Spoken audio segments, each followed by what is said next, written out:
कशामुळे झाली? हे ढगाळ वातावरणामुळे हं, फुलगळ झाली, काहीच नाही. हं, खराटा झाला एकदम, काहीच नाही. हिरवगार राहतो, हं, काहीच राहिलं नाही आता. हं. मग तुम्ही काय सांगाल पुन्हा? प्रशासनानं दखल घ्यावं काहीतरी. हं, हं. हं? शेतकऱ्याचं काहीतरी बघा, होत असेल तर. बरं, तुम्हाला आत्महत्या केल्याशिवाय पर्याय नाही आता. आता शेवटचा तर पर्याय तीच आहे बघा. हं? हं, शेवटचा तर पर्याय तीच आहे. कृषीप्रधान देश असून शेतकऱ्यासाठी काहीच नाही. हं. शेतकऱ्याला कोणीच बघत तुम्ही नाही. किती कर तूर पेरली होती? तूर? तूर मी 5 एकर पेरलेली आहे.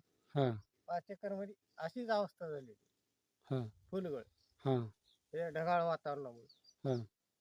निसर्गानं साथ दिली नाही, तर तुम्ही तरी द्या थोडी बहुत आर्थिक मदत. हां. हा,